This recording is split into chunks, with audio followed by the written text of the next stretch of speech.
The morning they let her go, Eleanor Marsh had been at the same desk for 31 years. If you're enjoying this story so far, don't forget to hit the like button and subscribe. Drop a comment telling me where in the world you're watching from. I love hearing from you. 31 years of arriving before anyone else, of brewing the first pot of coffee in the break room because nobody else remembered to, of staying late when the quarterly numbers didn't add up. 31 years of knowing every client file by heart, every column in every ledger, every name attached to every account. She had given that accounting firm her back, her knees, her eyesight. She had given it the best decades of her working life. And on a gray Tuesday morning in November, with the rain coming in sideways off the mountains, the firm gave her a cardboard box and a handshake from a man who had been hired 6 months ago and didn't know her last name.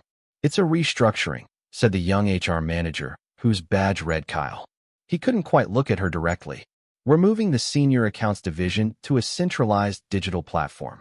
We appreciate everything you've contributed, Ms. Marsh." Truly. Eleanor sat very still. She was 68 years old. She had a small apartment she paid month to month, a cat named Birch who ate a specific kind of canned food she bought in bulk, and $743 in her checking account. She had a pension that was supposed to come through in 2 more years she had been counting on, had planned around, had quietly organized her entire future upon. And now Kyle from HR was sliding a severance document across the desk with a yellow sticky arrow marking where she should sign. She signed it. She signed it because her hands were shaking and she didn't want him to see, and because she had learned, over the course of 68 years, that dignity sometimes means knowing when the room has already made up its mind. She carried the cardboard box out to the parking lot herself. She wouldn't let anyone help her. The rain hit the top of the box and darkened the cardboard in splotchy patches. Inside were a small succulent plant she had kept on her desk for 12 years, a coffee mug with a chip in the handle that she had always meant to throw away, a framed photograph of the Blue Ridge Mountains taken from a trail she had hiked alone the summer her husband passed, and a retirement card from 4 years ago that people had signed but that had never quite applied. She set the box in the passenger seat of her Honda, which had 162,000 miles on it, and she sat there in the parking lot with the rain coming down and her wipers not running, and she looked at the building she had walked into almost every weekday morning for 31 years. Then she started the car and drove away. She had one stop to make before she could let herself fall apart, and that was the grocery store, because Birch needed his food and Eleanor had never in her life let an animal go hungry on account of her own troubles. She walked the fluorescent aisles in her good blazer, the one she wore on days she had important client meetings, and she put 6 cans of the specific food in her basket, and then she stood for a long time in front of the soup aisle doing the kind of quiet arithmetic that people do when the numbers aren't adding up in their favor. $743. Rent due in 18 days. Birch's vet appointment next month. The severance would cover 3 months if she stretched it thin. After that, she didn't know. She didn't let herself think about her daughter. Patricia had called twice that week, both times to discuss the situation with Eleanor's apartment. The landlord had raised the rent again, and Patricia had opinions about what Eleanor should do about it, which boiled down to Eleanor selling what little furniture she had and moving into the 2nd bedroom of Patricia's house in Charlotte. Patricia was not cruel. That was the hardest part to explain to people who hadn't lived it. Patricia wasn't cruel the way some people imagined a bad daughter to be cruel. She was efficient. She believed in practical solutions and forward motion, and she had very little patience for what she called her mother's stubbornness. "Staying in that apartment by yourself costs money you don't have anymore," she would say. "It doesn't make sense." And Patricia was not wrong, exactly, which was what made it so exhausting to resist. Eleanor's son, Daniel, had not called at all. Daniel was busy. Daniel was always busy. He lived 40 minutes away and visited at Christmas and sometimes Easter.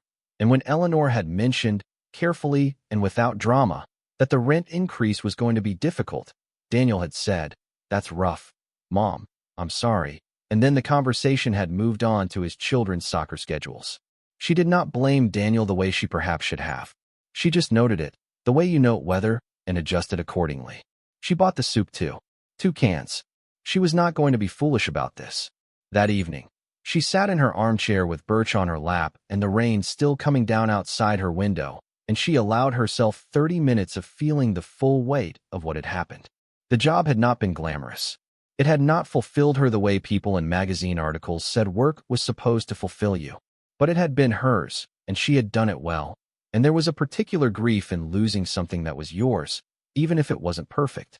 She stroked Birch behind his ears and listened to him purr, and she let the grief move through her the way a storm moves through a valley, sweeping clean as it goes. Then she got up and washed her dinner dishes and went to bed. She had always been that kind of woman. It was 3 weeks after the termination, when the severance check had arrived and the apartment rent had been paid and the math still wasn't working, that she went to the storage unit on the edge of town to look for something to sell. It was a task she had been avoiding because the storage unit contained the last boxes from the house she and her husband Thomas had shared for 22 years, the house that had been sold after Thomas died, because she hadn't been able to manage the mortgage on a single income, and because no one in her family had offered to help her find another way. The boxes had been in the unit for 4 years. She paid the monthly fee and tried not to think about them. She spent 2 hours going through them carefully, respectfully, the way you handle things that belong to a life you loved. She set aside a set of silver candlesticks she thought might bring something at the pawn shop, and a leather-bound atlas that was old enough to be interesting. And then, at the bottom of the last box, beneath 2 winter coats and a set of flannel sheets folded into tight squares, she found a shoebox she didn't recognize. The shoebox was old, the kind with a lid that lifted off rather than opened on a hinge, and it had been taped shut with brown packing tape that had dried and curled at the edges. On the top, in Thomas's handwriting, that familiar slanted script she hadn't seen in 4 years, was written one word: Eleanor. She sat down on the concrete floor of the storage unit, which was cold and probably dirty, and she did not care. She peeled back the tape carefully. Inside the shoebox was a single manila envelope, sealed with the kind of metal clasp that hadn't been common since the 1980s. And beneath the envelope, nestled in crumpled newspaper, a key. The key was old, not antique. Exactly, not the ornate skeleton key variety, but substantial heavy iron, dark with age, with a simple circular bow and a long, thick shaft. The kind of key that opened something real, something meant to stay shut. She turned it over in her hand. There was nothing inscribed on it. No number, no manufacturer's mark. Just iron and weight and the particular quality of something that had been made to last. She opened the envelope. Inside was a letter, handwritten, and a deed. The deed was for a piece of property in a mountain county 3 hours north, recorded in her name, her full legal name, Eleanor Birch Marsh, the maiden name she had kept as her middle name after marriage. The property had been recorded 4 months before Thomas died. She had never known about it. In 31 years of marriage, he had never mentioned it once. The letter was 3 pages, front and back, in Thomas's handwriting, and she read it twice through before she trusted herself to understand it. He had bought the property 16 years ago, after an old colleague from his early surveying days had told him about a stretch of mountain land going cheap near a small waterfall in the county. He had paid $11,000 in cash, drawn from savings he had set aside quietly over the years, money from odd surveying jobs he had done on weekends and said little about. He hadn't told her because he had wanted to surprise her. He had planned, he wrote, to take her there for their 30th anniversary. He had wanted to fix it up first, make it something worth showing her. He'd gotten sick before he could do either. The property, the letter said, was not much to look at from the outside. A cabin, or what remained of one, set back from a creek that fed a small waterfall at the north edge of the land. The county records listed the structure as uninhabitable. There was also a root cellar, he'd written, that he had found on his first visit, before the seller had even formally transferred the deed. He had gone back twice to look at it. He'd written, I never went inside. The door was sealed, and I didn't have the right key. But Eleanor, I think what's in there belongs to whoever lived there before. I think it belongs to that whole place. I think it belongs to you. She read those last lines again. Then she put the letter back in the envelope and the key in her coat pocket, and she sat for another long time in the cold of the storage unit. It was a strange feeling, grief and wonder arriving together. Thomas had been gone 4 years, and she had thought she knew the full shape of who he was and what he had loved, and here was evidence that he had held something aside, something quiet and careful, a secret kept not from selfishness, but from the purest kind of anticipation. He had been saving this for her. He had been waiting for the right time, and the right time had never come. and so he had sealed it the way you seal anything precious that you don't want to lose carefully, and with faith that someone who needed it would find it. She drove home with the shoebox on the passenger seat, and Birch met her at the door, and she fed him his dinner, and then she spread the deed out on her kitchen table and looked at it for a long time. The property was in Heron County. She had driven through the edges of it once, years ago, on a road trip with Thomas, and she remembered mountains that folded into each other in long blue ridges, and a quality of light in the late afternoon that made everything look like it was resting. She had said something about it. She remembered. She had said, "I could live somewhere like this." Thomas had smiled and said nothing. She unfolded the county map she still kept in her road atlas paper, the way she had always preferred, and she found the road. It was a small line on the map, a county route that petered off into nothing near the elevation markers for the northern ridge. The waterfall wasn't marked, but the creek was. She was not going to call Patricia. She knew that much with absolute certainty. Patricia would tell her it was a ruin, which was probably true, and that she should sell it, which would take time she wasn't sure she had, and that the sensible thing was to come to Charlotte and let Patricia manage the situation, which Eleanor was not willing to do under any circumstances that still left her with a choice. She was also not going to call Daniel, because Daniel would tell her it sounded interesting, but he wouldn't ask the right questions, and the conversation would drift back to the children's soccer schedules, and she would end up feeling more alone than she'd started. Instead, she opened her notebook, the spiral-bound one she used for grocery lists and crossword puzzles, and the occasional small note to herself, and she wrote down what she had. A deed, a key, a cabin that the county called uninhabitable, a root cellar with a door that Thomas had never opened, 3 hours north, a waterfall. She wrote underneath all of that, in letters a little larger than the rest, "This belongs to you." Thomas had written that. She felt the truth of it in a way she couldn't have explained to Patricia or Daniel or Kyle from HR or anyone else who would have simply looked at the numbers and told her what was practical. She began to plan. The drive north took her 2 days, not because of the distance, but because she stopped overnight in a small mountain town when the fog came in thick off the ridge, and she'd learned long ago not to push her luck on mountain roads in low visibility. She slept in the car in a grocery store parking lot with Birch curled on his travel blanket in the back seat, and she woke at 5 in the morning to find the fog had lifted and the sky was doing something extraordinary in the east, turning colors she didn't have names for, rose and amber, and a pale greenish white along the highest ridges. She ate a granola bar and gave Birch his breakfast and drove on. The county route was exactly as small as the map had suggested. She turned off the state highway onto a two-lane road with no shoulder, lined on both sides by old-growth hardwoods, their November branches bare and reaching. She passed 2 farmhouses, both a good distance back from the road. She passed a rusted gate with no sign. She passed a wooden bridge over a creek that she was fairly sure was too narrow for 2 vehicles to cross at once.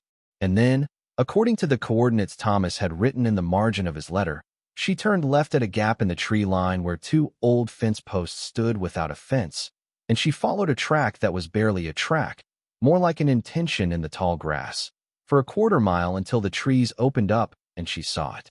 The cabin sat in a clearing that sloped gently upward toward a tree line of dark hemlocks. It was smaller than she had imagined, 1 story, maybe 900 square feet, with a covered porch that had partially collapsed on its right side. The wood was gray-silver from years of weather, the kind of color that old barns turn when no one paints them for long enough. 2 windows on the visible face, both intact, which surprised her. A stone chimney at the far end, still standing. Moss on the roof in long green patches. The porch steps, 3 of them, had rotted through on the left side but looked solid in the center. From somewhere beyond the tree line to the north, she could hear it. Water. Not loud, not dramatic, but present a steady low voice that ran underneath the silence of the clearing the way a bass note runs underneath a melody. The waterfall. She sat in the car for a moment and looked at it.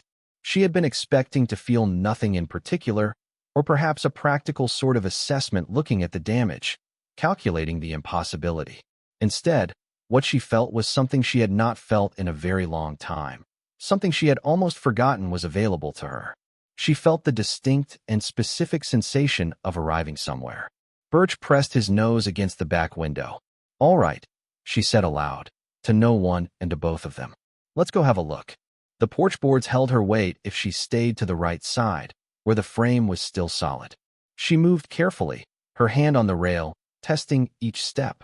The front door was unlocked. The lock mechanism was so corroded it wouldn't have held anything anyway, and it swung inward with the particular complaint of a door that hasn't been asked to move in years. Inside, the cabin smelled of old wood and cold stone and something faintly mineral, like creek water trapped in a closed space. The main room had a stone fireplace, a collapsed table in the corner, 2 wooden chairs that looked salvageable, and a kitchen counter along one wall with a hand pump at the sink that had long since stopped working. The floor was plank hardwood, dusty but solid when she tested it with her weight. The ceiling had one dark stain in the northwest corner that told her the roof had leaked, but the plank beneath the stain was dry. When she pressed it with her boot, the stain was old. There was a back room, a small bedroom, with a window that looked north toward the hemlocks. The floorboards in the bedroom were tight and level, and Eleanor stood in the center of that room for a moment and looked at the window and the dark vertical shapes of the trees beyond it and thought about Thomas standing in this same spot, looking at this same view, already thinking of her. She let herself have that feeling for a full minute. Then she went back to practical matters. The cabin, as the county records had said, was uninhabitable in its current state. But it was structurally sound in the places that mattered. The foundation stones were tight. The floor joists were dry and solid underfoot. The chimney hadn't shifted. What it needed was work. Real work, the kind that took time and money she didn't have in abundance, but the kind that could be done incrementally, in stages, if you were patient and you didn't give up. She had always been patient. She had always been, in her own particular way, a woman who did not give up. The cellar was around the back. Thomas had written about it in his letter set into the hillside at the north side of the cabin, accessible by a short path through what had once been a kitchen garden and was now a tangle of dead stalks and overgrown herb plants gone wild. She found the path by instinct more than sight, following the slight depression in the ground where feet had once worn the grass down. At the end of it, half hidden by a sprawl of overgrown forsythia, was a door. Not a door exactly. A set of doors. Cellar doors, the old-fashioned kind set at an angle into the hillside. 2 heavy wooden panels reinforced with iron strapping, their surface dark and swollen from years of rain. A hasp on the outside, and through the hasp, a padlock heavy, black iron, the same generation as the key in her pocket. She stood in front of it and looked at it for a long time. The afternoon light was going flat and gray. The waterfall spoke steadily from somewhere beyond the hemlocks. Birch had followed her around the side of the cabin and was now sitting in the dead grass beside her, watching the doors with an expression of professional feline assessment. She reached into her coat pocket and took out the key. She held it in her palm and looked at it, and then looked at the padlock, and then looked at the doors. 40 years, Thomas had estimated in his letter. This door had been sealed for at least 40 years. Whatever was inside had been sitting in the dark since before she had started at the firm, where she had just been handed a cardboard box and a handshake from a man who didn't know her name. She thought about the strange symmetry of it. One door closing the same week she had found the letter that led her to this one. She wasn't a superstitious woman. She didn't typically put faith in timing or signs. But she was old enough to know that some things arrived when they were supposed to, even when the arrival was painful, even when you'd have preferred they came differently. She put the key in the lock. It didn't turn. Not immediately. There was resistance, the particular grinding resistance of a mechanism that had been still for decades, and her first attempt moved nothing. She exhaled. She worked the key gently back and forth, feeling for the pins inside the lock, the way Thomas had once taught her to feel for the grain in wood before you drove a nail. Don't force it, he had said. Let the thing tell you what it needs. She worked the key slowly, back and forth, a fraction of a turn, then a little more. The lock gave with a sound that was less a click than a groan, a deep, reluctant yielding, the sound of something that had held for a very long time and was now, at last, deciding to let go. She lifted the padlock free and set it in the grass. She worked the hasp open. She gripped the iron handle of the left cellar door and pulled. It was heavier than she expected, swollen from moisture, and she had to brace her feet in the hillside and lean back with her whole weight before it moved. Then it moved all at once, swinging up and outward with a rush of cold air from below, a breath from underground, damp and dark and smelling of earth and stone and time. Stone steps led downward into the dark. She stood at the top of them and looked down. She had brought a flashlight from the car. She had made a list before she left, been thorough about it, the way she was thorough about everything, and she clicked it on now. The beam cut down the steps and illuminated the floor of the cellar below. Stone floor. Stone walls. She could see the edge of wooden shelving, old and dark, lining one wall. Something on the shelves. Several somethings. She stood there with the cold air rising around her and the waterfall speaking from the trees and Birch sitting in the grass behind her watching with great interest. And she understood that she was standing at the beginning of something, though she did not yet know what. She took the first step down. The steps were solid stone, cut from the hillside itself, worn smooth at the center from decades of use. She counted 7 of them. At the bottom, she swept the flashlight in a slow arc and let herself see the room. It was larger than she had expected, 10 feet wide, perhaps 15 deep, with walls of fitted stone that had been careful work once, the kind of care that people used to take with things meant to endure. The shelving that lined the right-hand wall was built from heavy oak planks, gray now with age but still sound, and on those shelves, arranged with a deliberateness that struck her immediately, this had not been left carelessly. Whoever left this had been organized, had been intentional, were rows of wooden crates, each one sealed with wax along the lid seam, each one roughly the same size, stacked 2 deep from floor to the highest shelf she could reach. Along the left wall, on a workbench that had been built into the stone itself, were 3 things. A tin lantern, old enough to predate electricity. A notebook, or what had been a notebook, its cover swollen from the damp into a slight warp, closed and held shut by a leather cord. And a small framed photograph, face down, as if someone had deliberately turned it away from the room before leaving. She crossed to the workbench first. She picked up the photograph and turned it over. It was a woman.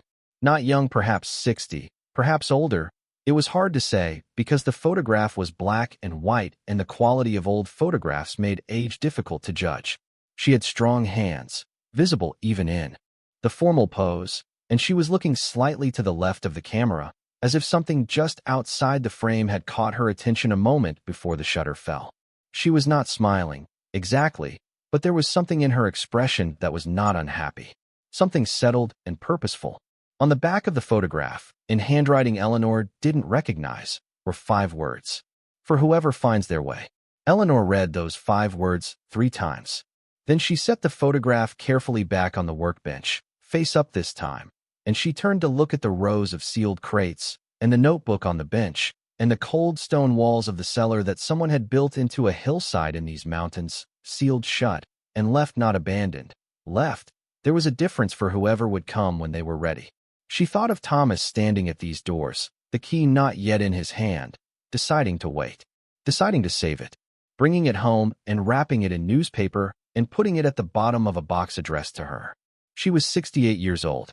She had just lost her job. She had $700 and a cat and a deed to a ruin that the county said was uninhabitable.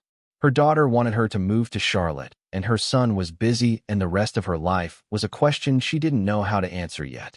But she was standing in a stone cellar under a hillside in the Blue Ridge Mountains, with someone else's carefully preserved secret surrounding her on all sides.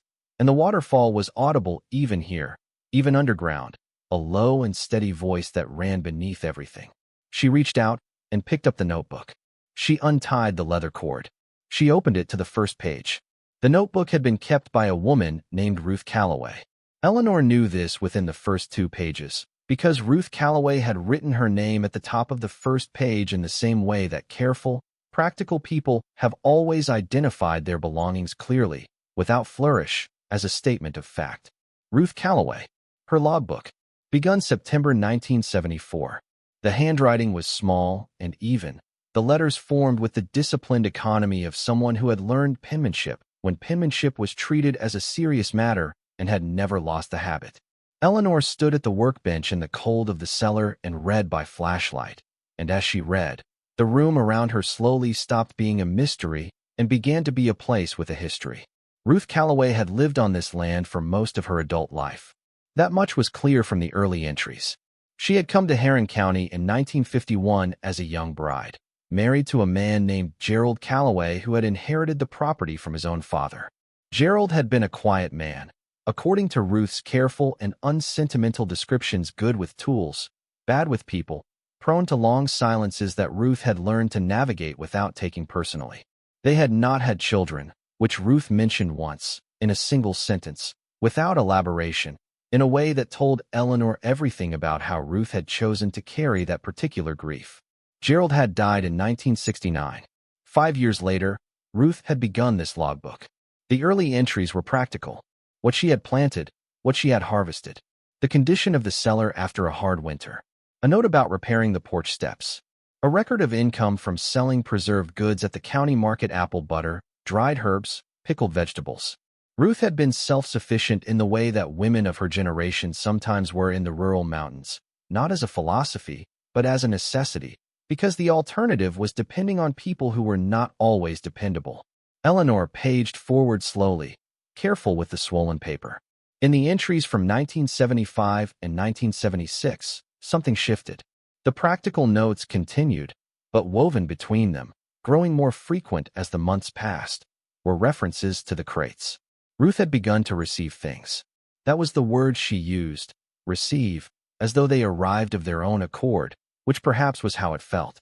Items left with her by neighbors, by distant relatives of neighbors, by people passing through the county who had heard, through whatever network of trust runs through small mountain communities, that Ruth Calloway was someone who kept things safe.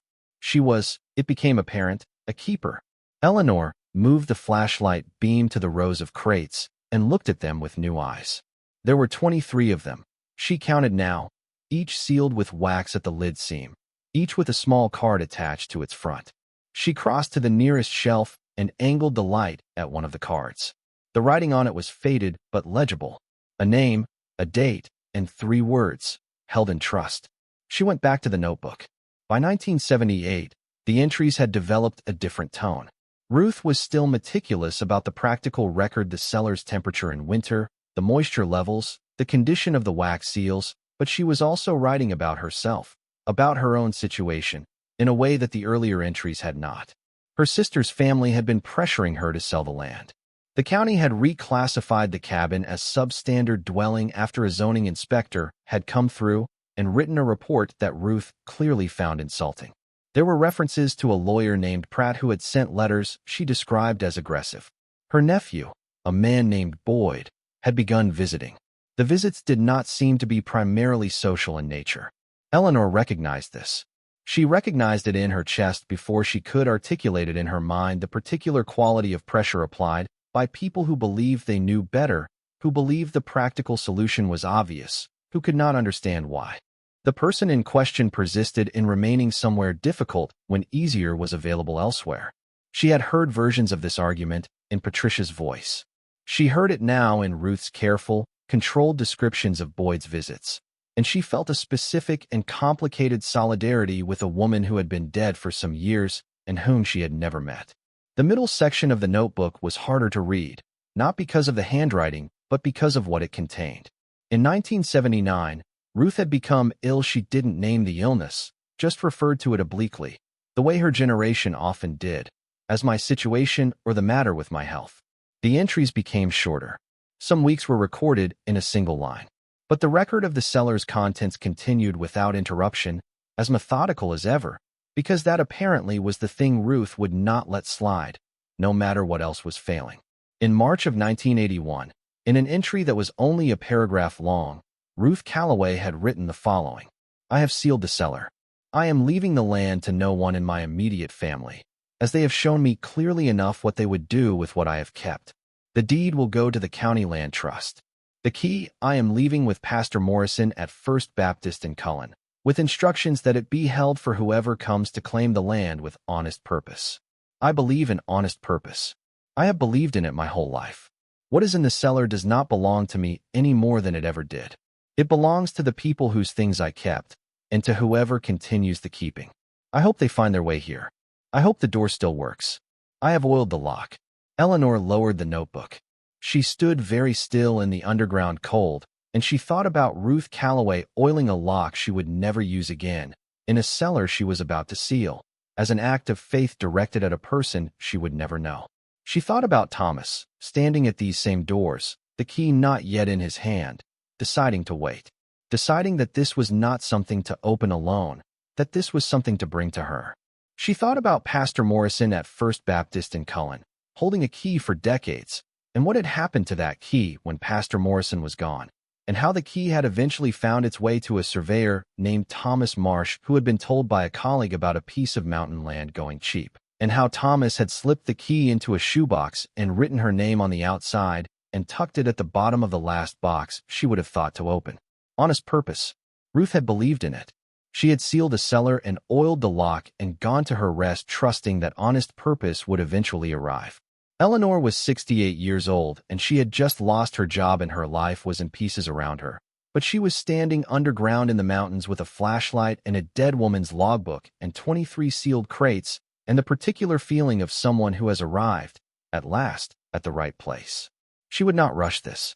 She had learned that much, across 68 years. You do not rush the things that matter. She spent the rest of the afternoon in the cellar, not opening the crates. She was not ready for that. Not yet. And something in Ruth's careful record-keeping made her feel that the contents deserved more than a cold afternoon investigation by flashlight, but reading. Reading Ruth's logbook from beginning to end, learning the inventory that Ruth had maintained, learning what the crates held in their general categories, if not their specifics. By the time she reached the final entry, dated February 1981, she had a sense of the scope of what had been left here, and the scope was considerable. She climbed back out of the cellar as the light was going gold in the west, that particular mountain evening gold that turned the bare hardwoods into something out of a painting. She pulled the cellar doors closed behind her, though she left the padlock unlatched. She would need to come back tomorrow with better light and a proper lantern and something to write on. That night, she slept in the car again, in the clearing in front of the cabin, with the sleeping bag she had brought and Birch settled against her legs, and she lay awake for a while listening to the waterfall. It was a sound that had a quality she had not expected, not loud enough to be intrusive, not soft enough to miss present, consistent, unhurried. It was the sound, she thought, of something that had been going on for a very long time without needing anyone's attention or approval. She fell asleep to it. In the morning, she drove the 12 miles to the town of Cullen. It was small enough that the main street could be walked end to end in less than 10 minutes. A hardware store, a diner, a post office, a feed and seed, a small library with a hand-lettered hours sign in the window. First Baptist Church sat at the far end, a white clapboard building with a cemetery behind it that held stones going back to the 1800s. The current pastor was a younger man, not the Morrison of Ruth's notebooks. But when Eleanor introduced herself and mentioned Ruth Calloway's name and the property, something shifted in his expression, not surprise, exactly, but recognition. He invited her in. There was a woman in the congregation, he told her, who had been a member since childhood, who had known Ruth Calloway personally. Her name was Vera Stubbs. She was 81 years old and still came to services every Sunday, and her memory, the pastor said carefully, was considerably sharper than her hearing. He offered to call her. Vera Stubbs arrived at the church 20 minutes later in a truck she drove herself, which Eleanor noted with appreciation. She was small, narrow-shouldered, white-haired, with the careful movements of someone who had learned to manage a body that required more negotiation than it once had. She shook Eleanor's hand with a firm, dry grip and looked at her with eyes that were direct and not unkind. "You found the property," Vera said. "It was not a question." "I did," Eleanor said. "My husband left it to me. He bought it years ago and never told me. He left me the key." Vera looked at her for a long moment. Then she said, "Come have coffee." They sat in the small room off the church kitchen that seemed to serve as a general gathering place, and Vera talked about Ruth Calloway with the particular fluency of someone who has been waiting a long time for the right person to ask. Ruth had been 30 years older than Vera, old enough to be her mother, and in some ways had served that function after Vera's own mother died young. She had been, Vera said, the most stubborn woman in Heron County, and she meant it as a compliment. The keeping, Vera explained, had begun before Ruth's logbook. Ruth's mother had done it before her, had stored things for neighbors during the Depression when people needed to put valuables somewhere their creditors couldn't find them. Ruth had inherited the practice along with the land. By the time Ruth sealed the cellar in 1981, she had been holding things for people across 3 counties. "What kind of things?" Eleanor asked. Vera wrapped both hands around her coffee cup. All kinds. Family silver that couldn't stay in a house going through a foreclosure. Documents. A few pieces of jewelry that had histories. One family brought her a painting. I remember that, because it was large and Ruth had to build a special crate. She paused. Some of the people who left things with her, they came back for them eventually. She'd noted in her ledger and returned them. Others never came back. Some of those families, the line just ended. Some moved away and lost track. Some things just stayed. She kept records, Eleanor said. Ruth kept records of everything, Vera said. If there's a logbook down there, it'll tell you who left what and when. She was particular about that. Eleanor thought about the notebook, the small, careful handwriting, the dates and names, and the words held in trust. Did anyone ever come after she died, looking for the cellar or the key? Vera's expression tightened slightly. Her nephew came. Boyd. He wasn't looking to return things to their owners. She said this flatly. Pastor Morrison at the time told him the key had been lost, which wasn't strictly true, but close enough to right. The church had held the key after Ruth's death, Vera said, in the same spirit Ruth had intended. Morrison had passed it to his successor with a note explaining its purpose, and that successor had passed it on in turn, until at some point the chain of direct knowledge had thinned and the key had moved with a group of donated items to a church sale, and from there Vera didn't know exactly. Didn't know how it had made its way to Thomas Marsh, or through whom. But it got to you, Vera said simply. She looked at Eleanor over the coffee cup. Ruth would have said that was the point. Eleanor drove back to the property that afternoon with a proper lantern she had bought at the hardware store and a notebook of her own and a camera. She spent 3 hours in the cellar with the lantern lit, moving methodically along the shelves, photographing the identifying cards on each crate and writing down the names and dates in her own notebook. 23 crates. The dates ranged from 1953 to 1979. The names were names she didn't recognize, the names of families who had brought their most valuable or most fragile things to a woman they trusted and left them in the dark of a mountain cellar. She did not open a single crate that day.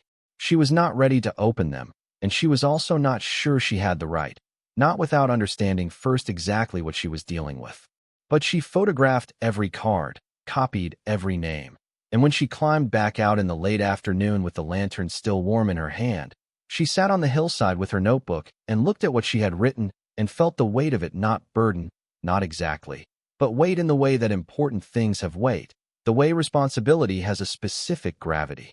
Ruth Calloway had oiled the lock and walked away trusting that honest purpose would find its way here. Thomas had bought the land and waited for the right moment and lost his chance and left the key at the bottom of a box with her name on it. Pastor Morrison had held a key for years without knowing quite what it opened, believing that it mattered because a careful, stubborn woman had said it mattered. And Eleanor had lost her job on a gray Tuesday and sat in a parking lot in the rain and driven to a storage unit looking for something to sell and found, at the bottom of the last box, her husband's voice, still reaching. She stayed. That was the decision, and she made it not dramatically, but in the same practical, thorough way she had made most of the decisions of her life. She drove back to Cullen and asked at the hardware store about local contractors and was given 2 names. She found a used camping cot at the general goods store and a second-hand propane heater small enough to make the cabin's back bedroom livable in the short term. She bought cleaning supplies, a broom, a bucket, a mop, 2 gallons of bleach. She called her landlord and gave notice on her apartment, a conversation she had been dreading and which turned out to be simple because the landlord had 3 people on a waiting list and seemed, if anything, relieved. She called Patricia. This conversation was not simple. Patricia went through several stages: confusion, concern, a prolonged phase of practical objection, and finally a silence that was not acceptance but was at least a pause in the arguments. You're going to live in a ruin, Patricia said. A cabin in the mountains. Alone. At 68. I'm going to restore it, Eleanor said. And yes, Mom, there was the weight of something complicated in that single word. What about your retirement? What about your health insurance? What about, I have a plan, Eleanor said, which was somewhat true in its outlines if not yet in its details. I'll call you when I'm settled. She did not call Daniel. She thought about it and decided that the energy it would cost her to manage his response was energy she needed for other things. She set up the cot in the back bedroom on a Thursday evening, Birch investigating every corner of the space with professional thoroughness before settling on the foot of the cot as his designated position. She lit the propane heater and listened to it hiss and breathed the mineral smell of the old wood warming up, and outside the window the dark hemlocks were black shapes against a sky going deep blue with early winter stars. The waterfall was there, underneath everything, consistent as a pulse. In the weeks that followed, the cabin began to yield to her attention the way neglected things do when someone pays them honest care, not quickly, not dramatically, but steadily, one task at a time. She swept 40 years of dust from the floors and found that the hardwood beneath was intact, dense old-growth pine that had been worn smooth by decades of habitation and preserved by decades of cold. She had a local plumber named Garrett out to look at the water situation, and he stood in the kitchen with his hands on his hips and told her the well was still good, still functioning, still clean, just needing a new pump, and that the pipes, though old, were sound. He put in the pump and replaced 2 sections of pipe under the sink and charged her a price that was honest, which she appreciated. She was patching a gap in the porch railing on a Saturday morning when a truck she didn't recognize pulled up the track and stopped at the edge of the clearing. A man got out mid-50s, wide-shouldered, wearing work boots and a canvas jacket. He stood for a moment looking at the cabin with the specific appraisal of someone who builds or repairs things for a living. And then he looked at Eleanor on the porch and said, "You the one who bought the Calloway place?" "I inherited it," Eleanor said. "Through my husband." He nodded slowly. "I'm Jim Bauer. My grandfather used to do some work for Ruth Calloway, back in the day. Heard someone had finally come up here." He looked at the porch. "How's the structure?" "Better than it looks," Eleanor said. "Come have a look if you want." Jim Bauer walked the cabin with her for an hour, testing joists and checking the foundation stones, and poking at the chimney mortar with a penknife, and making a series of small sounds that Eleanor learned to interpret. A low exhale meant solid. A quick intake of breath meant something to watch. By the time they'd gone around the whole structure, he had made a list in a small spiral notebook, and his expression was not worried, which she took as a good sign. "It can be done," he said, standing in the clearing looking at the roofline. "New roof first, that's your most urgent thing. Then the porch, then the chimney repointing. Interior you can do in stages." He named a figure for the roof. It was substantial, but not impossible, not if she was careful with the severance and applied for the county's Rural Structure Rehabilitation Grant, which Vera Stubbs had mentioned in passing and which Eleanor had already looked up. "How long?" she asked. "For the roof?" 2 weeks if the weather holds." He looked at the sky. "Weather in these mountains doesn't always hold." "Do your best," Eleanor said. She hired him. She used part of the severance and she applied for the grant, and she kept meticulous records of every expense in her notebook, the way she had kept records her whole working life, because that was what she knew how to do, and the habit was a comfort now. If you're hooked on this story, make sure to subscribe and turn on notifications so you never miss an upload. Your support means everything and helps me bring you more emotional stories like this one. Through all of it, the cellar waited. She checked on it every few days, going down with the lantern to make sure the temperature was stable and the wax seals were intact and nothing had shifted on the shelves. She read Ruth's logbook again, more carefully this time, making her own corresponding notes. She was building a picture not complete yet, not until she opened the crates, but a picture of what had been left here and by whom and in what circumstances. Some of the names in Ruth's ledger she was able to research at the county library in Cullen, spending afternoons at the microfiche reader going through old newspaper archives. Some names appeared in probate records, some in property transfer records. 2 names appeared in an archive of a regional art publication from the 1960s that she found by accident while looking for something else. That was the discovery that changed the shape of what she understood. The art publication was a small quarterly journal, the kind that had been produced regionally before the internet made regional publishing less viable, and it had covered exhibitions and acquisitions across a 5-state area. In the spring 1967 issue, in a short column about a gallery in Asheville, was a brief mention of a local collector named Fenn who had loaned several pieces from his private collection for an exhibition.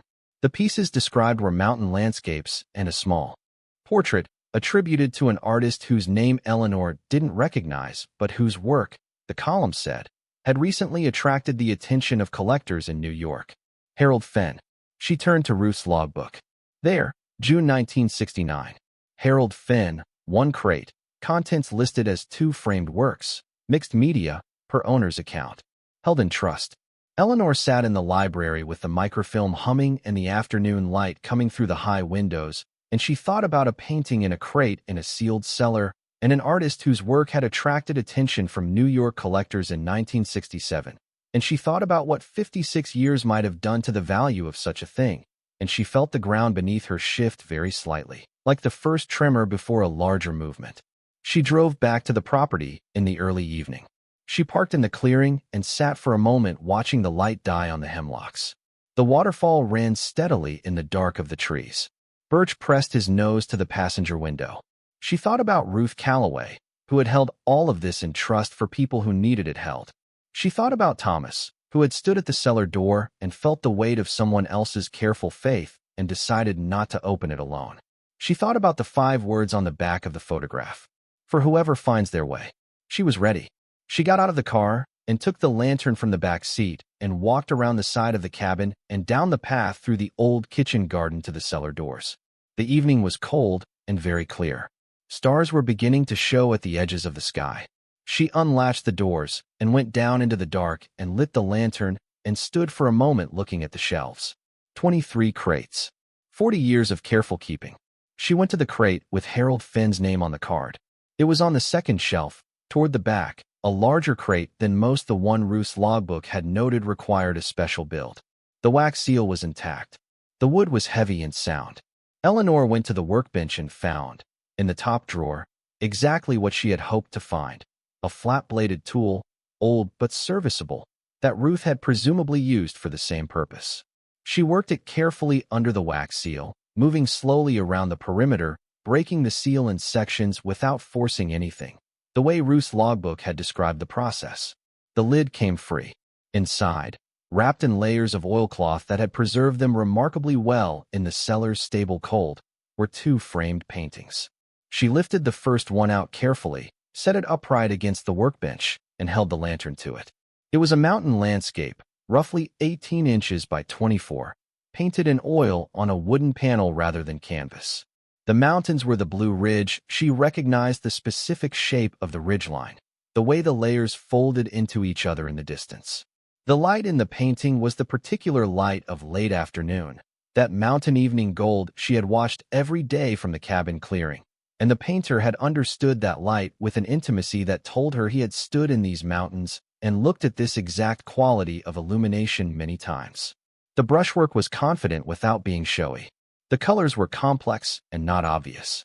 It was, she thought, genuinely beautiful, not the beauty of a decorative thing, but the beauty of something that had been looked at honestly. She set it gently aside and lifted the second painting. This one was smaller, perhaps 12 inches square, a portrait. It showed a woman seated at a window, her face turned partly toward the light. The woman was not young, perhaps 50 or 60, and she had the hands of someone who worked, and an expression that Eleanor recognized without quite being able to name the expression of a person who has survived difficult things and arrived somewhere on the other side of them. On the back of the portrait's frame, in a hand she didn't recognize, was written, Ruth. 1962. Eleanor held the lantern closer and looked at the face in the portrait, and then she turned to the photograph on the workbench, the one she had turned face up on her first visit, the woman looking slightly off to the left of the camera, as if something had caught her attention. She held them next to each other, the photograph and the portrait, and compared them. The same woman. Ruth Calloway, painted in 1962 by Harold Fenn, who had left both paintings in her cellar in 1969 when something had made him need them kept safe, and who had never come back for them. Eleanor stood in the cold underground room with the lantern warm in her hand and the 2 paintings leaning against the workbench and the waterfall running faintly overhead, and she understood several things at once. She understood that what she was holding was probably worth more than a cabin. She understood that Ruth Calloway had kept a portrait of herself without telling anyone it existed, held in trust in her own cellar in the dark, as though even her own image was something she was guarding rather than displaying. And she understood that she was not going to rush this, that she was not going to do anything foolish or hasty, that she was going to do exactly what Ruth Calloway had done carefully, methodically, with complete attention to the responsibility of the thing. She wrapped the paintings again in their oilcloth, placed them back in the crate, and replaced the lid. She would not open another crate tonight. There was too much to think about, and the thinking required space and time, and the kind of quiet clarity that came from sleeping on things and not from acting immediately on the first astonishing feeling. She climbed the cellar stairs and pulled the doors closed behind her and stood in the dark of the mountain evening with the stars overhead and the waterfall's steady voice in the hemlocks. She looked up at the sky for a long moment. Then she went inside to feed Birch his dinner. She called Vera Stubbs the next morning, not because she was panicking and not because she needed someone to tell her what to do, but because Vera was the only person in Heron County who had known Ruth Calloway personally, and Eleanor had learned across 68 years that the right next step usually involved finding the person who had been closest to the thing you were trying to understand. She asked Vera if she knew anything about Harold Fenn, the collector, the man who had left 2 paintings in Ruth's cellar in 1969 and never returned. There was a pause on the other end of the line. Harold Fenn, Vera said slowly. Lord, I haven't heard that name in a long time. He had been a real person, Vera confirmed, not a wealthy man by any common measure, but a man with an eye. He had owned a small farm on the eastern edge of the county and had spent 30 years collecting work by regional artists who hadn't yet been recognized outside the mountains. He had known Ruth the way most people in the county knew each other, through proximity and the slow accumulation of mutual reliability. When he had come to her in 1969 with the crate, Vera said, it had been because he was going through a difficult period, a legal dispute with a brother over their parents' estate, a situation that had turned ugly and that he'd feared might result in his property being seized or assessed as part of the proceedings. He had left the paintings with Ruth for safekeeping and had signed a document Ruth's logbook referenced it, acknowledging that they were being held in trust and could be reclaimed upon his return with the original receipt. He had never returned. What happened to him? Eleanor asked. He died, Vera said. 1971. Heart attack. He was an old, early 60s. His brother took everything that was documented, everything that could be found. Nobody knew about the paintings. Harold was a private man. Another pause. Ruth told me once, years after, that she had kept them waiting for someone to come. His children, maybe, or a grandchild. But nobody ever did. She didn't know how to find them, and she didn't feel right opening the crate to see what exactly she was holding without the owner present. So she sealed the cellar, Eleanor said. So she sealed the cellar, Vera agreed. She said to me this was near the end. When she knew she was running out of time, she said she believed the right person would eventually come. That things find their way to where they're supposed to go if you're patient enough and you don't force them. A small sound that might have been a laugh or something adjacent to one. I thought she was being romantic. Ruth wasn't usually a romantic woman. But here you are. Here she was. She spent that evening at the county library again, this time with a more specific purpose. She searched Harold Fenn's name in every archive she could access, and what she found, assembled across several hours into a picture she had not been expecting, was this. Harold Fenn had not simply been a collector. He had also been a correspondent, a man who wrote letters, who maintained friendships with gallery owners and museum curators and art critics across the region and beyond it. His name appeared in the papers of a Asheville gallery that had digitized its records. It appeared in a footnote in an academic paper on the Appalachian folk art revival of the post-war period. It appeared, most significantly, in a letter reproduced in a museum catalog from a retrospective held 8 years ago for an artist named George Aldridge. George Aldridge. Eleanor read the entry twice. Then she searched George Aldridge separately. George Aldridge had been born in 1921 in a small town in western North Carolina. He had spent the early part of his career painting in obscurity regional shows, occasional sales to local collectors, a modest reputation in the mountain counties. In the late 1950s, Harold Fenn had bought 2 of his paintings. In 1962, according to a letter Fenn had written to the gallery owner in Asheville, a letter reproduced in full in the catalog, Fenn had commissioned Aldridge to paint a portrait of a woman he described as the most honest person he had ever known. The letter did not name the woman. George Aldridge had died in 1987. In the decades following his death, his work had been steadily reappraised, first by regional scholars, then by a broader market. The retrospective 8 years ago had been held at a significant museum in Raleigh. A single Aldridge landscape, similar in size and period to the one Eleanor had seen in Harold Fenn's crate, had sold at auction 4 years ago for $340,000. Eleanor sat in the library with this information in front of her, and she breathed carefully, in and out, the way she had learned to breathe in moments that required steadiness. $340,000 for one painting. And there were two in the crate, a landscape and a portrait. The portrait had been commissioned specifically by Harold Fenn, which made it a documented commission, which the art market generally treated as significant. And if the woman in the portrait was Ruth Calloway, as Eleanor was now quite certain she was, that meant the portrait had additional historical context. The keeper, painted by the artist whose work she had been keeping, both of them now part of a story that a museum or a scholar would find genuinely remarkable. She drove home through the mountain dark with her hands steady on the wheel and her mind doing the kind of arithmetic that had, her entire career, been her particular strength.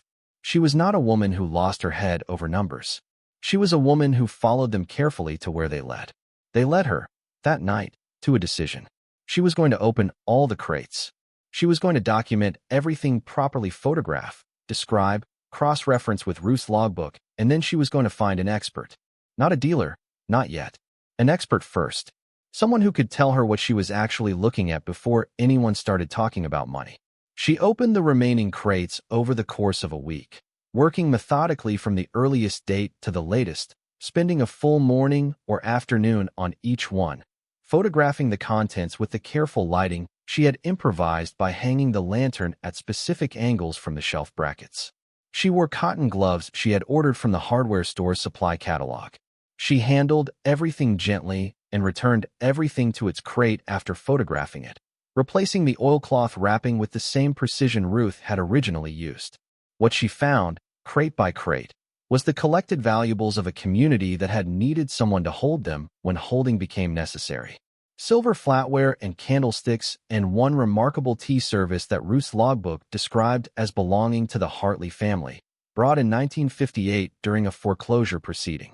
Documents, land deeds, marriage certificates, a set of letters tied with ribbon that Ruth had listed only as correspondence, personal, Beaumont family, with a discretion Eleanor admired. Jewelry not ostentatious, not the jewelry of wealthy people, but the jewelry of families, the kind of pieces that held meaning beyond their material value. A man's pocket watch with an inscription on the back, a string of coral beads, a small brooch in the shape of a bluebird that had a card attached noting it had belonged to a woman named Eliza Spratt, born 1888. Two more paintings. Not Aldridge, she didn't recognize the signatures, but they were clearly the work of trained hands, and she photographed them carefully and added them to her list.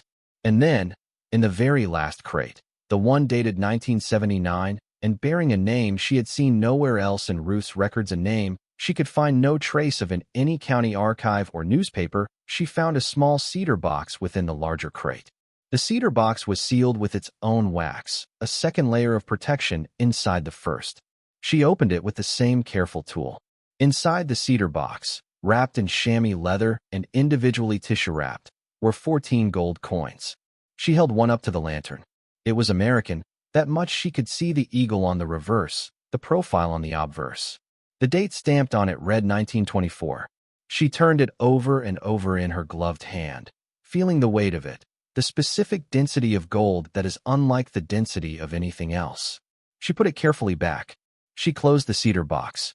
She sat for a long moment on the stool Ruth had left at the workbench, in the stable cold of the cellar, with the lantern throwing warm light across shelves that had held all of this in the dark for 40 years.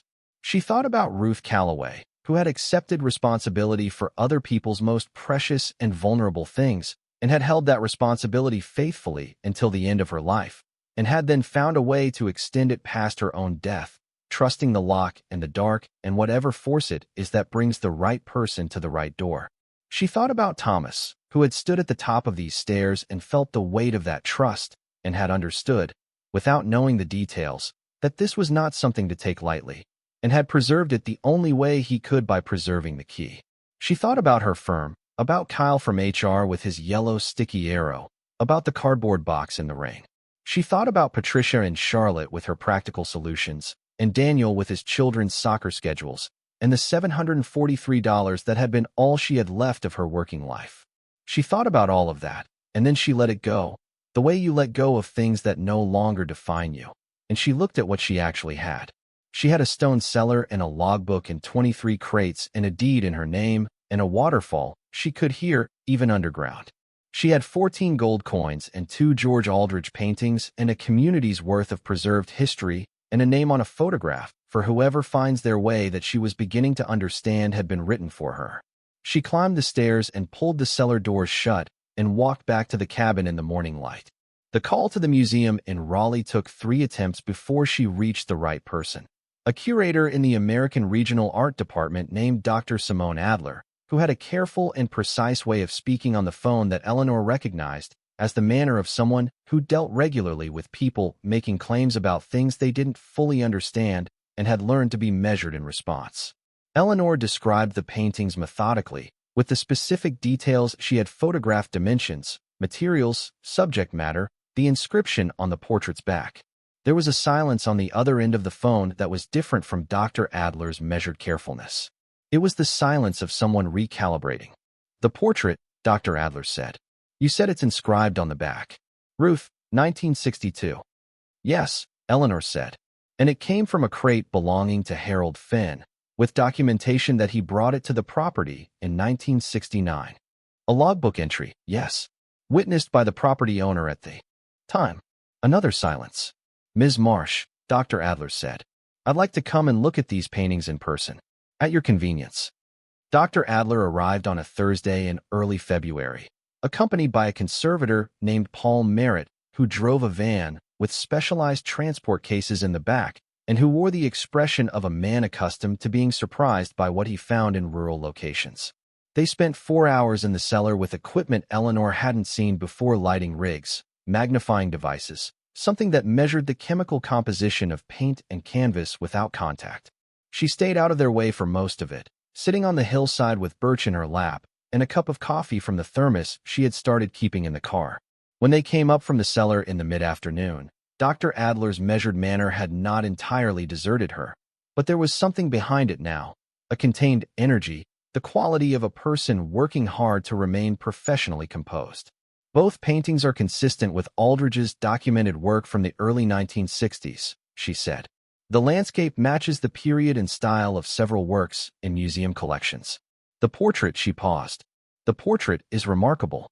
We know from Aldridge's own letters that he completed a commissioned portrait for Harold Fenn in 1962, but the work has been considered lost since Fenn's death. Every Aldridge scholar has known the commission existed. Nobody has been able to locate the painting." She looked at Eleanor steadily. "This is almost certainly it." Paul Merritt spoke for the first time, which Eleanor registered as significant because he had not said a single word in 4 hours. "The condition is extraordinary. Whatever she packed them in, whatever the temperature in that cellar, these paintings have been preserved better than most museum storage." Dr. Adler continued. "The portrait, given its documented status as a lost commission and its subject matter, there's a historical dimension to it. The relationship between Fenn and Aldridge and this property, I would expect it to be the more significant of the two from a scholarly perspective. The landscape is a strong example of Aldridge's mature style, but the portrait tells a story." Eleanor thought about Ruth's face in the painting, turned toward the window, the hands of a working woman, the expression of someone who had survived and arrived somewhere. "What are they worth?" she asked. She asked it directly, the way she had always asked about numbers, because numbers were not frightening when you faced them squarely. Dr. Adler looked at Paul Merritt. Then she said, "I can't give you a formal appraisal that requires an independent certified appraiser, but I can tell you that the landscape Aldridge at auction 4 years ago went for $340,000. The portrait, given its provenance and its status as a documented lost work, if it goes to auction with the proper documentation behind it, could exceed that significantly. The story attached to it adds value that's difficult to quantify, but real. Museums will want it. Private collectors will want it. Both paintings together, authenticated and properly documented, I would estimate conservatively in excess of $900,000. Eleanor set down her coffee cup very carefully on the porch railing. $900,000. In a cellar that the county had recorded as belonging to an uninhabitable structure on a piece of mountain land that had been assessed for tax purposes at $11,000 when Thomas bought it. and which Eleanor had found because she had gone to a storage unit looking for something to sell, and had found instead a shoebox at the bottom of a box with her name on it. She had been a bookkeeper for 31 years. She understood what numbers meant. She also understood, immediately, and without having to think about it carefully, that the paintings were not hers alone. Not in the way that mattered. The paintings had belonged to Harold Fenn, who had left them with Ruth Calloway in trust, and Harold Fenn was dead, and his brother who had taken everything documented was presumably also dead. But there might be descendants, there might be heirs, and the right thing, the thing Ruth Calloway would have done, was to establish that first. She told Dr. Adler this. Dr. Adler looked at her for a moment with an expression that was not quite surprise, but was something close to it, and then she nodded, once, slowly. "That's the right approach," she said. "The museum can help. We have a provenance research department. We do this kind of work regularly, tracing ownership histories, locating heirs. If you'll allow us to be involved, we can help establish the proper chain before anything goes to auction or transfer." "I would appreciate that," Eleanor said. The provenance research took 2 months. The museum's department was thorough and methodical, and they worked in parallel with an independent attorney. Eleanor had found in Cullen a woman named Janet Marsh, no relation, who had been practicing estate law in Heron County for 25 years and who had a directness that Eleanor found comfortable. They traced Harold Fenn's family line through county records and census documents and eventually located 2 children of his daughter, who had moved to Tennessee decades ago and had no idea their grandfather had left anything in a mountain cellar. They were contacted carefully and properly through the right legal channels, and they were given time to understand what was being offered. The Fenn grandchildren agreed, after consultation with their own lawyer, to a settlement that acknowledged the paintings documented provenance and divided the eventual proceeds once the paintings were sold according to a formula that gave the majority to the Fenn heirs, with a portion allocated to Eleanor in recognition of the property's role as the site of preservation, and a portion to the museum for its provenance research costs. It was a clean agreement, honestly negotiated, and Eleanor signed it without hesitation. She used the same process for the other contents of the cellar. Some items had clear living heirs who could be located. The Hartley family's silver tea service went to a woman in Georgia who wept on the phone when she was told it had been found. The Beaumont correspondence was donated to the State Historical Archive, with the permission of the one surviving Beaumont descendant they located, an elderly man in Charlotte who had not known the letters existed. The bluebird brooch that had belonged to Eliza Spratt, born 1888, could not be traced to any living heir, and after the legally required waiting period, Eleanor donated it to the County Historical Society in Cullen, which displayed it with a small card noting its history. The 14 gold coins, the ones in the cedar box, the ones belonging to the family whose name appeared in no other record, were assessed, and their ownership declared legally ambiguous after extensive research. They were appraised by a numismatic specialist from Charlotte, who came to the property on a gray March morning and handled each one with practiced reverence. 14 St. Gaudens double eagles, minted 1924, in exceptional condition. The specialist set them in a row on the workbench and looked at them, and then looked at Eleanor and said that the 1924 issue, in this condition, currently sold in the range of $2,000 to $3,000 per coin, and that the collection of 14 together, with documentation of their provenance and condition history, might bring between $30,000 and $45,000 at a reputable numismatic auction. The legal judgment regarding the coins, once the waiting period elapsed and no heir could be established, designated them as Eleanor's property under the doctrine of abandoned personal property, given that they had been found within the structure she legitimately owned and no ownership claim could be substantiated. She did not spend that money immediately. She put it in an account and thought about what Ruth Calloway would have done with it, and after some time she knew. What she did not anticipate, and perhaps should have, was Patricia. Patricia had called twice during the provenance research period, both times getting a version of Eleanor's careful, brief, "we're working through it" response, which Patricia had not found satisfying. Patricia had been vocal about Eleanor's decision to stay in the mountain cabin. She had used words like irrational and irresponsible, and at her age, in combinations that Eleanor had absorbed without responding to, because she had spent 68 years learning which arguments deserved engagement and which ones were better outlasted. But now, somehow, Word had reached Patricia through a cousin who knew someone in Cullen, and that someone had mentioned the museum and the curator, and Patricia had done the arithmetic that Eleanor had always known she would eventually do. She arrived on a Saturday morning in March without calling first. Eleanor heard the car on the track and came around from the side of the cabin where she had been planting cold hardy herbs in the kitchen garden, the same garden that had been overgrown with dead stalks when she arrived, now cleared and turned and beginning to show the first green edges of something returning to life. She wiped her hands on her work gloves and watched Patricia pick her way across the clearing in shoes that were entirely wrong for the terrain. Patricia was 51. She was Eleanor's daughter, and Eleanor loved her in the specific, complicated way you love someone who has been difficult to you and whom you understand is difficult because of their own fear, not because of any real malice. She looked at the cabin and at the hillside and at the hemlocks and at Eleanor in her work gloves, and her expression moved through several phases before settling somewhere between bewilderment and calculation. "Mom," she said, "what is going on?" "I'm planting chives," Eleanor said. "I mean all of this." Patricia gestured at the cabin, at the clearing, at the general situation. "I heard you found something. Someone at Aunt Diane said there were museum people here." "There were," Eleanor said. "Come inside. I'll make coffee." She told Patricia the story over coffee at the kitchen table, which now had chairs that didn't wobble and a cloth she had found folded in a trunk in the back room, cream-colored linen with a small embroidered border that someone had made by hand decades ago. She told it from the beginning: the shoebox, the deed, the key, the cellar, Ruth's logbook, Vera Stubbs, the Aldridge paintings, the Provenance research, the settlements.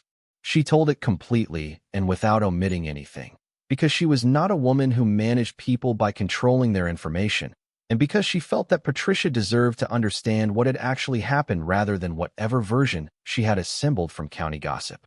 Patricia listened without interrupting, which was unusual, and told Eleanor something about the weight of the story. When Eleanor finished, Patricia was quiet for a long moment. She looked at her coffee cup. She looked at the kitchen, the cleaned and repaired kitchen, the functioning pump at the sink, the window that looked toward the hemlocks and let in the good mountain light. She looked at her mother, who was 68 years old and had planted chives that morning and whose hands were still showing the marks of work gloves, and who was sitting at her own table in her own kitchen on her own land, and who looked, Patricia said later to her husband, like a person who had finally found the place they had been trying to get to for years. "I told you to come to Charlotte," Patricia said.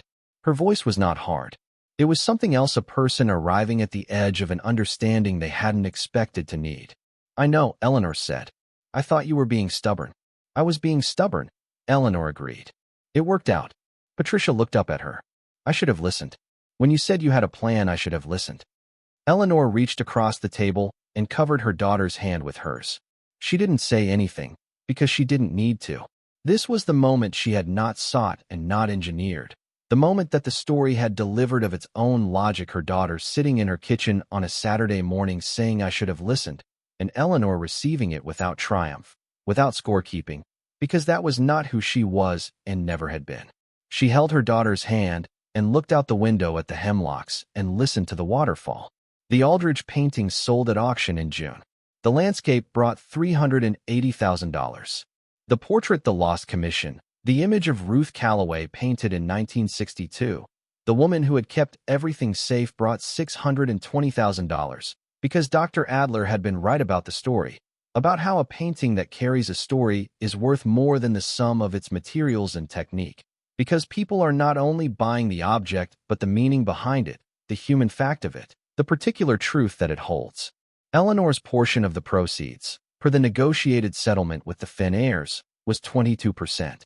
She received a bank transfer in the first week of July that represented more money than she had earned in the last 10 years of her career at the firm, more money than the cardboard box in the rain had allowed her to imagine was still possible. Daniel called when he heard. He called on a Sunday, which was not his usual pattern, and the conversation was longer than usual, and at one point he said, "Mom, I'm sorry I wasn't more present," and Eleanor said, "I know," and she meant it, the way she meant difficult things fully, without reservation, and without needing anything additional from him by way of proof. She used part of the money to finish the cabin restoration properly. Jim Bauer and his crew came back for 6 weeks in the fall, and when they were done, the cabin was what it could be, What it had always been trying to be sound and tight and warm, with the stone chimney drawing cleanly, and the floors refinished to their original color, and a porch that could hold weight again, looking out over the clearing toward the hemlocks and the sound of the waterfall. She put solar panels on the new roof because the property had no grid connection and she had no intention of asking for one. She used part of the money to establish a small fund at the Cullen County Library, designated for the preservation of local historical materials documents, photographs, records of the kind that communities generate and that easily get lost when there is no Ruth Calloway to hold them in trust. The fund was named for Ruth. Eleanor had consulted Vera Stubbs about this, and Vera had cried, quietly and briefly, and said that Ruth would have been mortified and secretly pleased. She kept enough to live on, carefully and well, for the rest of her life. Not extravagantly, comfortably, with the specific comfort of a woman who had done the arithmetic and found it sound. In September, 8 months after she had first pulled the cellar doors open, Eleanor went down into the cellar for the last time in a formal capacity, the final review, to ensure that every item had been properly processed, returned, donated, or transferred according to the agreements she had made. She went with her notebook and her lantern, and she moved along the shelves one last time, and they were empty now, the crates all accounted for, the shelves clean and bare and smelling of old wood and stone. She stood in the middle of the empty room. The lantern made a warm circle. The waterfall ran above her, faint and steady, working its way through the stone of the hillside. She looked at the workbench, which she had cleaned and oiled, and the empty hook where the photograph had hung. She had kept the photograph, had framed it properly, and hung it in the cabin's main room. Ruth Calloway looking slightly to the left, as if something had caught her attention. 5 words on the back that would never again be face down. She thought about what Ruth had put in this room, and what the room had held, and what it had given back, and about Thomas standing at the top of the stairs in the afternoon light, feeling the weight of someone else's faith, and deciding to save it for the right person. She thought about Kyle from HR with his yellow sticky arrow and the cardboard box and the rain, which now seemed very far away, not forgotten, just distant, the way things recede when you have traveled far enough from them. She was 68 years old. She had a cabin in the mountains and a kitchen garden coming in and a daughter who had started calling on Sundays and a cat who slept on her feet and a waterfall she could hear in every room of the house, and now, standing in an empty cellar that had once held everything someone trusted enough to seal away for safekeeping. She understood something she might have said before, but had not fully known until now. The sealed things are not lost. They are waiting. They are waiting for the person who will open them with honest purpose and enough patience and the particular willingness to go down into the dark and bring a light. She was that person. She had always been that person. It had simply taken the right door. She climbed the stairs one last time and pulled the cellar doors open wide, not closed. Not this time, and stood in the September morning with the sun coming through the hemlocks in long golden shafts and the clearing golden around her, and Birch appearing from the direction of the kitchen garden to sit at her feet and look up at her with the ancient feline patience of an animal who has been waiting to see what she was going to do next. "All right," she said, to him and to the clearing and to Thomas and to Ruth and to all the sealed things that had found their way open. "Let's see what's next." Thank you so much for watching until the end. If you love this story, check out the other videos on your screen now. I think you'll really enjoy them. And don't forget to subscribe if you haven't already. See you in the next story.